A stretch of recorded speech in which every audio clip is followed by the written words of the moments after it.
Hello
everyone, welcome back to our channel The Wolf and Panda. আজকে day 3 in Jaipur আর সকাল সকাল আমরা বেরিয়ে পড়েছি আর প্রথমেই চলে এসেছি দ্য ফেমাস পত্রিকা গেট।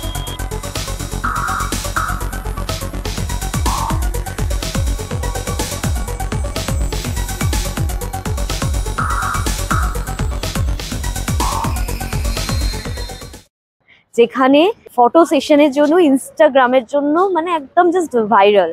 আমরা সকাল সকাল চলে এসেছি পত্রিকা গেটে, এই নিয়ার অ্যাবাউট 9:30 আমরা এখানে চলে এসেছি, ফটো সেশন করেছি।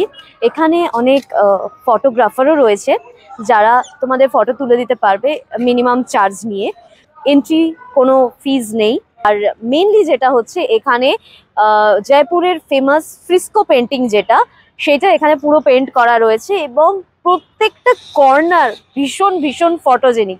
তো তোমরা যারা ফটো তুলতে ভালোবাসো এখানে অবশ্যই এসো, এটা কিন্তু মিস করো না। আর এখানে অনেক ফটোগ্রাফাররা আছে যারা নমিনাল চার্জে তোমাদেরকে একদম aesthetic instagrammable photo, video, reels everything বানিয়ে দেবে। হোটেল থেকে এটা বেশ দূরে ছিল, এয়ারপোর্টের কাছে, এটা মানে আউট অফ দ্য সিটি কিছুটা বাইরে এসে এটা আসতে হয়। তো আমাদের নিয়ার অ্যাবাউট 160 রুপিস লেগেছে এই অটোতে, ওলা অটোতে এখানে আসতে। যবে থেকে জয়পুর এসেছি, Jaipur never fails to amaze. আর হাওয়া মহলের পর এই পত্রিকা গেট হলো another example of endless beauty.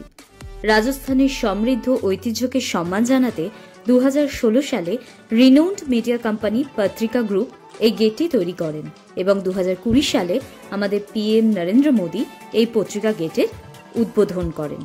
উদ্বোধন হওয়ার পর থেকেই এটা খুব ফেমাস হয়ে যায়। বাট হোয়াট মেক্স পত্রিকা গেট সো স্পেশাল? ওয়েল, পত্রিকা গেটটা ঐতিহ্যবাহী রাজস্থানী শৈলীতে ডিজাইন করা হয়েছে। প্রত্যেকটা দেওয়ালের কোণা কোণা রাজস্থানের রাজকীয় অতীতের দুর্গ, প্রাসাদ, মন্দির এবং লোককাহিনীর প্রদর্শন করে হাতে আঁকা সুন্দর আর্টওয়ার্ক করা হয়েছে। পত্রিকা গেটে গেলে মনে হবে একটা সুন্দর পেন্টিং করা ইতিহাসের বইতে পা রেখেছ। আর এই লম্বা প্যাসেজের প্রত্যেকটা পিলার রাজস্থানের এক একটি অঞ্চলকে রিপ্রেজেন্ট করে, তার আঞ্চলিক সংস্কৃতি, ঐতিহ্য এবং ঐতিহাসিক তাৎপর্যকে তুলে ধরেছে। এই গেট নির্মাণের ধারণা জয়পুরের প্রাচীর ঘেরা প্রাচীন গেটগুলোর সাথে কিন্তু যুক্ত। মহারাজা সওয়াই জয় সিং 1727 সালে এই পিঙ্ক সিটি প্রতিষ্ঠা করেন এবং পুরো শহরটিকে একটি সুদীর্ঘ প্রাচীর আর 8টি দরজা ঘিরে সুরক্ষিত করেছিলেন। সেই রকমই গেটের প্রতীক হিসেবে নতুন এই গেটটি তৈরি করা হয়। If you love photography, this is paradise. Trust me, the colors, symmetry and the perfect arches perfect background তৈরি করে। তাই নো ওয়ান্ডার এটা জয়পুরের একটা অন্যতম ফটোগ্রাফি ল্যান্ডমার্ক। এই পত্রিকা গেটে আসার best time early morning or evening. এখানে লোকাল পিপলের সাথে সাথে ট্যুরিস্টদেরও বেশ ভিড় হয়, আর প্রি ওয়েডিং ফটোশ্যুটও হয়, তাই আর্লি মর্নিং ক্রাউড একটু কম থাকে। And the best part is Patrika gate is absolutely free, plus 24/7 এটা ওপেন থাকে, so you can visit any time you like. আমাদের এখন এগুলো ঘোরা হয়ে গেছে, এবার আমরা বেরোবো। চলো আমরা এরপরে কোথায় যাই দেখে নাও। পত্রিকা গেট থেকে 8 কিলোমিটার দূরে এবং জয়পুর সিটি থেকে মাত্র 5 কিলোমিটার দূরে রয়েছে অ্যালবার্ট হল মিউজিয়াম, যেটা জয়পুরের one of the must visit place. আমরা অটোতে 10 মিনিটে পৌঁছে গেলাম, আর আমাদের অটো ফেয়ার লেগেছিল 120 টাকা।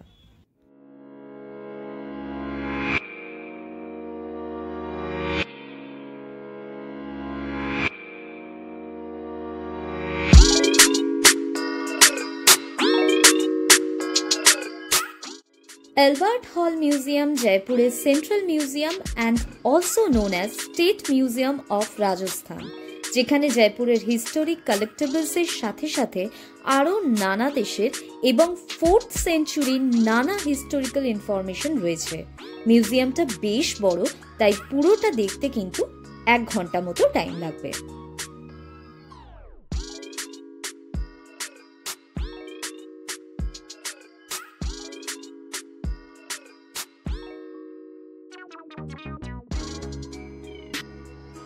তো আমরা এখন চলে এসেছি অ্যালবার্ট হল মিউজিয়ামে, আর এখানে 104 টাকা টিকিট দিয়ে আমরা দুজনে মিলে ঢুকেছি। 52 রুপিস করে ticket. Light and sound show হয়, আর রাত্রিবেলা খুব সুন্দর করে লাইট দিয়ে এটাকে সাজানো হয়, তো দেখতে খুব সুন্দর লাগে। তোমরা কি জানো এই সুন্দর স্ট্রাকচারাল বিল্ডিং তৈরি করা হয়েছিল 1876 সালে প্রিন্স আলবার্টকে জয়পুরে ওয়েলকাম করার জন্য অ্যাজ আ টাউন হল হিসেবে, কিন্তু পরবর্তীকালে মহারাজা সবাই মাধো সিং দ্বিতীয় সারা বিশ্বের কালচার, আর্ট এবং দুর্লভ কালেকশনকে পাবলিকের জন্য ওপেন করে দেন, আর এই মিউজিয়ামের নাম কিং অ্যালবার্ট এডওয়ার্ডের নামে রাখা হয়। মিউজিয়ামে এন্ট্রি করার সঙ্গে সঙ্গেই ওপরের দেওয়ালে 1503 সাল থেকে 1922 সাল অবধি জয়পুরের রাজাদের পোর্ট্রেট করা হয়েছে।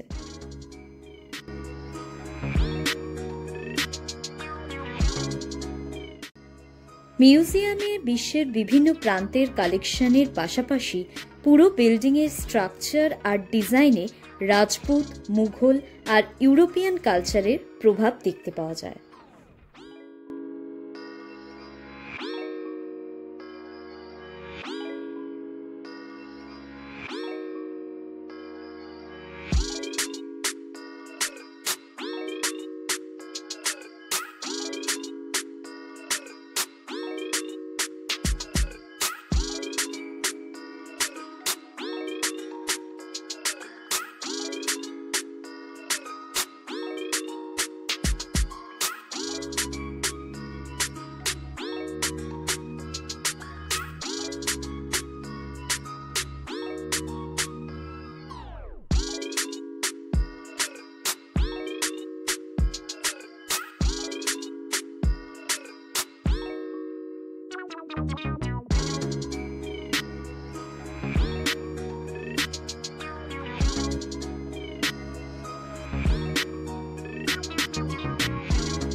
তোমরা কি জানো জয়পুরের ব্লু পটারি সারা বিশ্বে বিখ্যাত?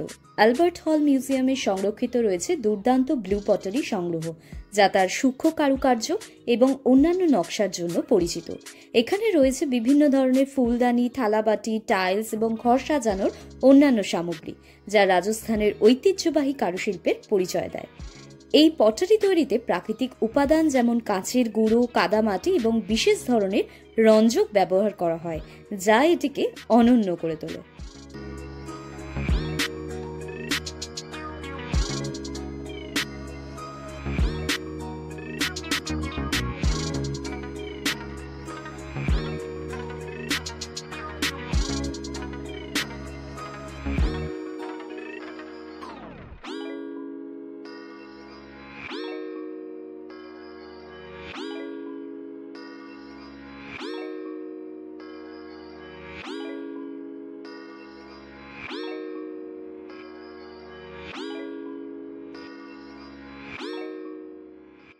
এবার আসি এই মিউজিয়ামের আসল অ্যাট্রাকশনে। এই অ্যালবার্ট হল মিউজিয়ামেই রয়েছে সবচেয়ে চমকপ্রদ ও রোমাঞ্চকর সংগ্রহ, একটি আসল মিশরীয় মমি।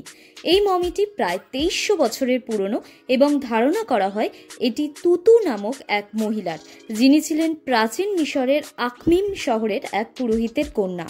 মমিটি এখনও সযত্নে সংরক্ষিত রয়েছে একটি কাঁচের বাক্সে, লিনেন কাপড়ে মোড়া, এবং তার মুখাবয়ব আজও দৃশ্যমান।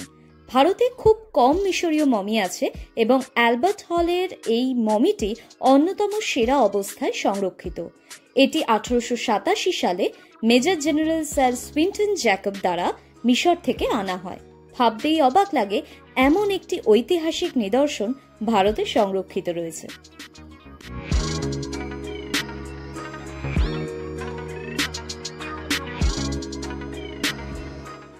এই রাজকীয় পোশাকগুলি শুধুমাত্র রাজা মহারাজাদের জন্য বিশেষভাবে তৈরি হতো, যাতে ছিল হাতে তৈরি জরির কাজ, সূক্ষ্ম সিল্ক, মাসলিন ও ভেলভেটের নিখুঁত মিশ্রণ। এই পোশাকগুলো শুধু দৈনন্দিন ব্যবহারেই নয়, বরং বিশেষ উৎসব, রাজ্যাভিষেক কিংবা যুদ্ধের সময়ও আলাদা স্টাইল ও রঙে তৈরি হতো। প্রতিটা নকশার পেছনে ছিল রাজনৈতিক ও সাংস্কৃতিক বার্তা। রূপো ও সোনার সুতো দিয়ে বহু মাস ধরে দক্ষ কারিগরদের হাতে এই পোশাক তৈরি করা হতো। যুদ্ধপ্রিয় রাজপুত ও মুঘল রাজাদের অস্ত্রাগারের কিছু দুর্লভ নিদর্শন রয়েছে এখানে। বিশাল ঢাল, লম্বা তলোয়ার, খাঁজকাটা কৃপান, বন্দুক এবং ধনুক বাণের এক বিস্তৃত সংগ্রহ এখানে সংরক্ষিত। প্রতিটা অস্ত্রে রয়েছে সূক্ষ্ম কারুকাজ, যা তার মালিকের রাজকীয় ও শৌখিন আভিজাত্যের পরিচয় বহন করে।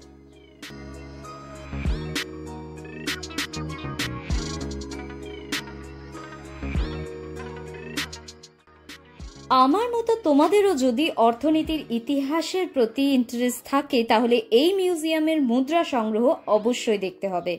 কুষাণ, মৌর্য, গুপ্ত সাম্রাজ্যের তাম্র ও স্বর্ণ মুদ্রা থেকে শুরু করে ব্রিটিশ ভারতের রুপির নোট পর্যন্ত এখানে সংরক্ষিত রয়েছে। কিছু মুদ্রায় দেবদেবীর প্রতিকৃতি, রাজাদের প্রতীক ও সংস্কৃত শিলালিপি রয়েছে, যা ইতিহাস প্রেমীদের জন্য এক বিরল সম্পদ।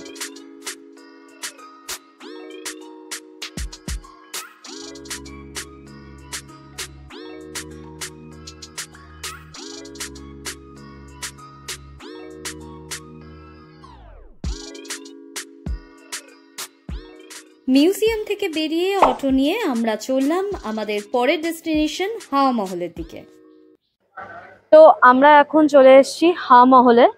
আর অ্যালবার্ট হল মিউজিয়াম ঘোরা হয়ে গেছে। 1799 সালে রাজা সবাই প্রতাপ সিং এই হাওয়া মহল তৈরি করেছিল।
রয়্যাল ফ্যামিলি সামার বলো বা অটম বলো, বসন্ত, দোল খেলা, এগুলো সমস্ত এই হাওয়া মহলে ওরা সেলিব্রেট করতো।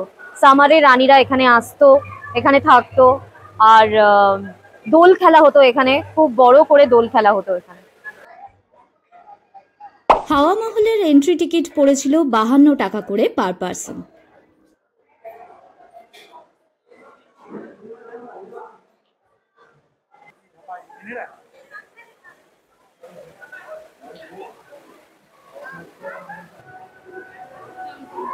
আমাদের দেখা এক্সট্রা কিছু আছে।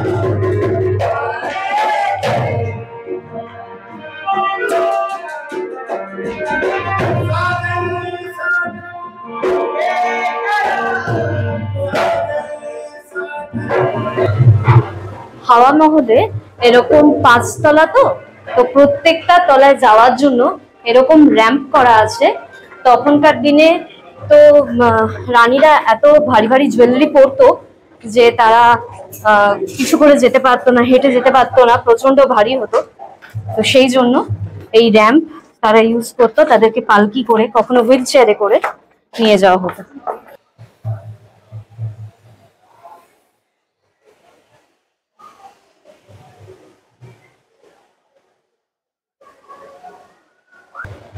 এই হাওয়া মহলে টোটাল 953টা জানলা রয়েছে, আর 365টা ঝারকা রয়েছে, যেটা আমাদের পেছনে ব্যাক সাইডে সেখানে 365টা ঝারকা রয়েছে।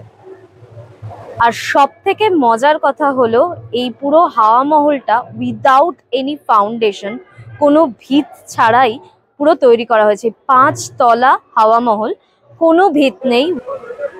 এখানে এই হাওয়া মহলের প্রত্যেকটা তলার এক একটা নাম রয়েছে। যেমন একদম তলার ফ্লোরটার নাম হচ্ছে শরৎ মন্দির, তারপরে রতন মন্দির, বিচিত্র মন্দির, প্রকাশ মন্দির, আর একদম টপ যেটা সেটা হচ্ছে হাওয়া মন্দির। এই পুরো 5 তলা বিল্ডিং এর প্রথম 3টে তলায় রুম রয়েছে, আর ওপরের 2টো তলা শুধু সিটি ভিউ দেখার জন্য বা হাওয়া খাওয়ার জন্য করা হয়েছিল।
সেই সময় তো রাজপুত রানীদের ওপর পর্দা প্রথা ছিল, তো বাইরে কিছুই তারা বাইরে বেরোতে পারতো না, কোথাও যেতে পারতো না।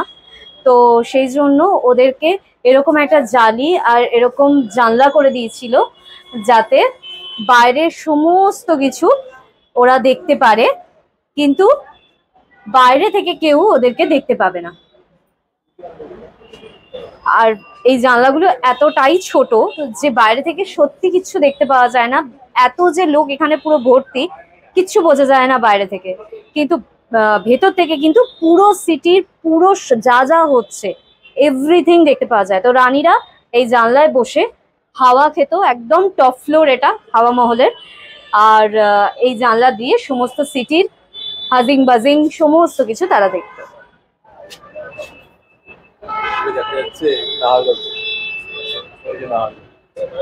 হাওয়া মহল থেকে বেরিয়ে আমরা করে নিলাম আমাদের লাঞ্চ একটা রোড সাইড স্টল থেকে, আর নিয়েছিলাম গরম গরম ভেজ ম্যাগি।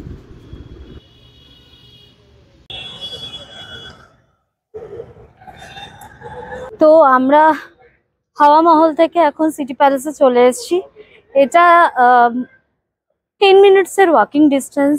তোমরা 10 টাকা দিয়ে অটো বা টোটো নিয়ে নিতে পারো, তোমাকে তাহলে সিটি প্যালেসের পার্কিং অবধি পৌঁছে দেবে। তো আমরা এখন চলে এসেছি city palace.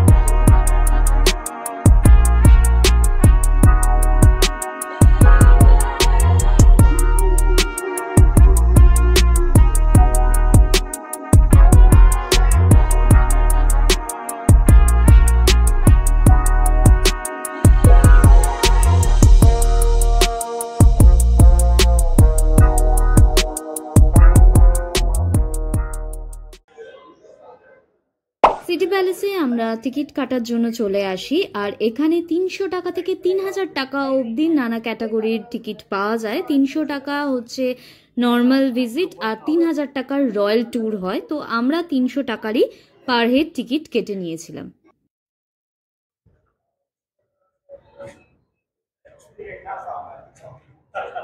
In the year 1729 রাজা সওয়াই জয়সিং II এই সিটি প্যালেসটা তৈরি করেছিল। প্রথমে আমের প্যালেসে পুরো রয়্যাল ফ্যামিলি থাকতো, but due to water shortage ওরা ওখানে থাকতে পারছিল না। দেন তাদের সমস্ত পুরো প্যালেসটাকে এই জয়পুর সিটিতে মুভ করে এবং এখানেই সিটি প্যালেস তৈরি করে। প্রেজেন্টলি দ্য রয়্যাল ফ্যামিলির 26 জেনারেশন রাজা পদ্মনাভ সিং এখন রাজা, আর মাত্র 26 বছর বয়স ওনার। আর এখানে প্যালেসে, সিটি প্যালেসে রাজা যখন থাকে তখন ওখানে দুটো ফ্ল্যাগ থাকে, তোলা থাকে দুটো ফ্ল্যাগ। তো তার থেকে বোঝা যায় যে রাজা প্যালেসে রয়েছে। আর যদি না থাকেন তখন একটাই ফ্ল্যাগ থাকে। রাজা সওয়াই মানসিং এর 3 নম্বর বউ ছিলেন কুচবিহারের রয়্যাল ফ্যামিলির গায়ত্রী দেবী। তিনি নাকি এত সুন্দর ছিলেন যে ওয়ার্ল্ড রেকর্ডে ওনার নাম উঠেছিল। এটা সেই বিখ্যাত সিলভার জার, এখানে গঙ্গা জল রাজা রাখতেন। রাজা অনেক সময় বাণিজ্যে বাইরে যেতেন, আর রাজা মনে করতেন যে বাইরের খাবার দাবার ভালো না, কোনো কিছু ভালো না, তাই উনি সবসময় নিজের পার্সোনালাইজ গঙ্গা জল ক্যারি করতেন। এই পুরো জারটা 14,000 টন রূপো গলিয়ে তৈরি করা হয়েছিল, আর এতে টোটাল 2000 লিটার গঙ্গা জল ধরতো। উনি যেখানেই যেতেন ওনার সাথে এই গঙ্গা জলের জারটা উনি নিয়ে যেতেন। ফর্মার যিনি রাজা ছিলেন, রাজা ভবানী সিংজি, ওনার কোনো নিজের ছেলে ছিল না। তো উনি ওনার নিজের মেয়ের যে ছেলে, মানে ওনার নাতিকে উনি অ্যাডপ্ট করেছিলেন, এবং সেই নাতি কিন্তু এখনকার রাজা। মানে জেনারেলি আগে আমরা যেটা শুনে থাকি যে রাজার ছেলেই উত্তরাধিকার হতো, কিন্তু এক্ষেত্রে কিন্তু রাজার যিনি মেয়ে তার ফ্যামিলি থেকেই উত্তরাধিকার হয়েছে। এখন আমরা রয়েছি মোবারক মহলের সামনে, আর এখানে জেনারেলি এটা আগে রাজার গেস্ট হাউস ছিল। মানে বাইরে থেকে কেউ এলে তাকে আগে এখানে বসিয়ে ওয়েলকাম করা হতো, বাট এখন কারেন্টলি এটা একটা মিউজিয়াম করে দেওয়া হয়েছে, যার ভেতরে ফটোগ্রাফি স্ট্রিক্টলি প্রহিবিটেড। আর এই বিল্ডিংটার চারদিকটা পুরো সেম, মানে একই রকম দেখতে। তাজমহলের পরে এরকম একটা বিল্ডিং রয়েছে যেটা চারদিক দিয়ে দেখলে কিন্তু একই রকমের লাগে।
সিটি প্যালেসের ভেতরে সবচেয়ে ভালো যে জায়গাটা, সেটা হচ্ছে এখানে একটা জায়গা আছে যেখানে 4টে দরজা আছে, আর এই 4টে দরজা 4টে সিজনকে ডিনোট করে।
সিটি প্যালেস থেকে বেরিয়ে জাস্ট অপোজিটে আমরা চলে এলাম যন্তর মন্তরে। এন্ট্রি ফিস পড়লো 52 টাকা করে পার পার্সন। হাওয়া মহল, সিটি প্যালেস আর যন্তর মন্তর একদম পাশাপাশি, তাই পায়ে হেঁটেই ঘুরে নেওয়া যাবে। This place is basically an open air observatory, যাতে 19টা জাইগান্টিক অ্যাস্ট্রোনমিক্যাল ইনস্ট্রুমেন্ট আছে, যেটা স্টোন আর মার্বেল দিয়ে তৈরি। 1700 সালে এই যন্ত্রগুলো বানানো হয়েছিল খালি চোখে আউটার স্পেস অবজেক্টস দেখার জন্য, without any technology or telescope. And you know what, আজও এই যন্ত্রগুলো একদম সঠিক গণনা করে।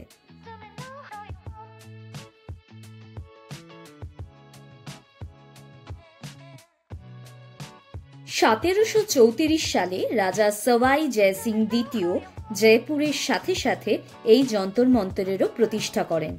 তিনি অবশ্যই ভালো যোদ্ধা ছিলেন হয়তো, তবে তার পাশাপাশি সেই সময়কার তিনি দারুণ জ্ঞানী ছিলেন। সায়েন্স, ম্যাথমেটিক্স আর অ্যাস্ট্রোনমিতে সে বিষয়ে কোনো সন্দেহ নেই। তিনি টোটাল 5টা যন্তর মন্তর তৈরি করেন অল ওভার ইন্ডিয়া, কিন্তু সবশেষে বানানো এই জয়পুরের যন্তর মন্তর সবচেয়ে পারফেক্ট অ্যান্ড স্টিল ওয়ার্কিং।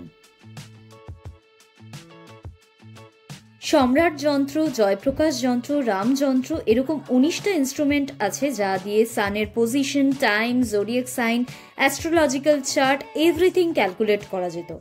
ये एक है, एक वाइट मार्बल 1 घंटे का है। इसके 4 पार्ट है, 15, 30, 45, 60।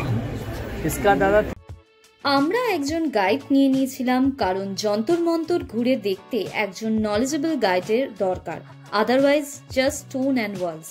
সো গেট আ গাইড, যার কস্ট পড়বে 1 to 4% 400 রুপিস। এটাই স্ট্যান্ডার্ড রেট, সুতরাং দরদাম করার বা বেশি দেওয়ার কোনো দরকার নেই।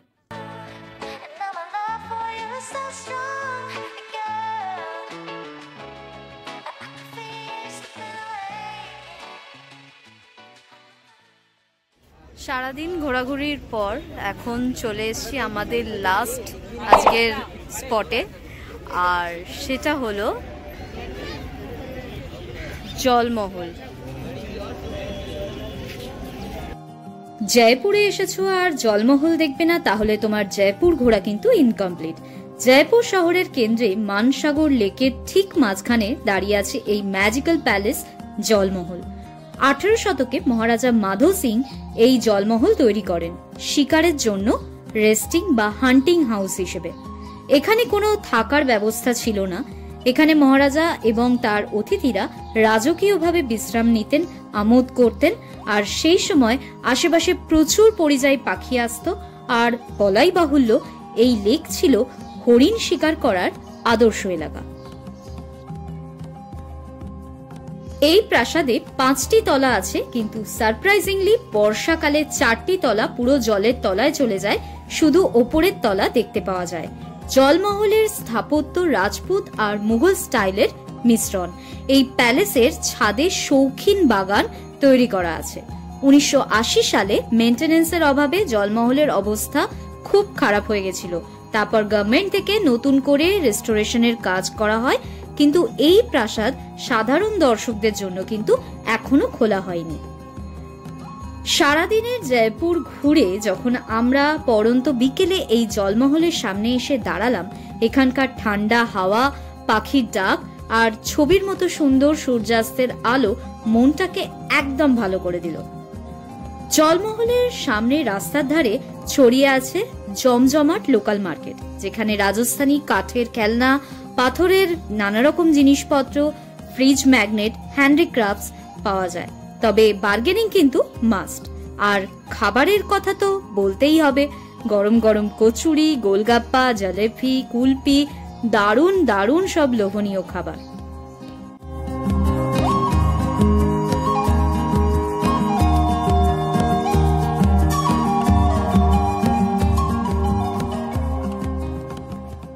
সারাদিন পুরো শহরটাকে ঘুরে বিকেলে এই জলমহলের সামনে এসে নিশ্চিন্তে বসে দুজনের সময় কাটানো আর এই শহরটাকে উপলব্ধি করা অনেক দিন মনে থাকবে।